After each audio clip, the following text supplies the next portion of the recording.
Have you ever had one of those moments, the ones that feel just a little too perfect, a little too weird to be random? We're talking about those meaningful coincidences, the ones that make you kind of stop and go, huh, is the universe trying to tell me something? Okay, so picture this. You're just walking down the street, maybe doing the dishes, and out of nowhere, you think of an old friend. I mean, someone you haven't talked to or even thought about in ages. And then, bam, your phone buzzes. You look down, and you just can't believe it. It's them. A call, a text, right at that exact moment. It's like a little cosmic wink that just feels impossible. So what is the deal with that? Are these things just random static in the universe? Are brains playing tricks on us? Or is there actually something deeper going on? Well, let's dig in and find out. Here's our game plan. We're going to look at what science has to say, dive into a really cool theory from Carl Jung, figure out if it's real or just in our heads, learn how to spot these moments more often, and wrap it all up with one big question. All right, let's start with the hard evidence. A brand new study just came out in the journal PLOS ONE, and it looked for a real, measurable link between these strange coincidences and, well, something pretty amazing.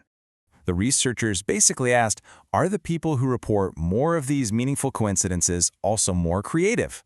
And they didn't just guess. They measured creativity in a few key ways, like potential withdrawing tests, a personality trait called openness, and, this is the important one, what people were actually doing and achieving creatively in their real lives. And you know what they found? The results were pretty wild. They discovered a super clear, significant connection. The more meaningful coincidences someone experienced, the more likely they were to be actively creating things in the real world. We're talking writing, painting, coming up with new ideas, the whole shebang. Now here's where it gets really interesting. Look at this breakdown. The connection was strongest with creative activities, the stuff people are actually doing. But, and this is a big but, they found no real link with creative potential, just raw talent on a test. Or even with that openness personality trait. So think about that. It's not about what you could do, it's about what you're actually out there doing.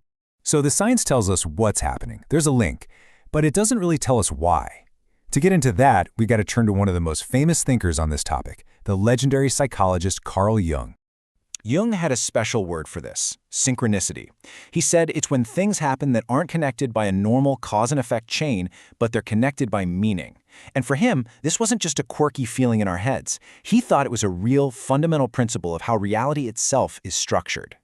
And this quote just nails it. What Jung was saying is that the connection isn't something our brains are making up. He believed it exists out there, in the real world, baked into the fabric of the universe. The feeling of meaning we get isn't the cause. It's the result of us noticing this hidden order. And that, of course, throws us right into the middle of the big debate. Is Jung right? Is there some kind of meaningful order to the universe? Or is there a way simpler explanation for why we feel this way? So you've got two camps. On one side, Jung's theory of a hidden connection in reality itself, and on the other, the skeptical view. It's just a trick of the mind. This side points to stuff like confirmation bias, You remember the one time you thought of your friend and they called, but you forget the 1,000 other times you thought of them and nothing happened. And then there's the availability heuristic, where our brains get hooked on really vivid emotional memories, making those coincidences feel way more common than they actually are.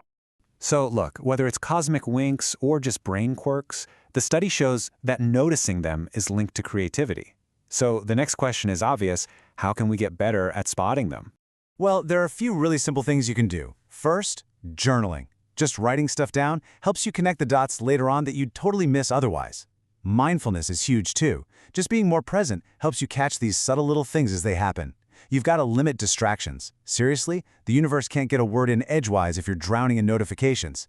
And finally, go do new stuff. It wakes your brain up and gives the universe new material to work with. Okay, so we're bringing it all home now. We've looked at the science, we've touched on the philosophy, we've even got a practical guide. So, what's the big idea we should walk away with? Let's just go back to that science for 1 second, because whatever you believe about why this happens, the what is undeniable. The research is solid. People who notice more of these meaningful coincidences are also the people who are doing more creative things in their lives. It's almost like being open to these connections is part of the creative process itself.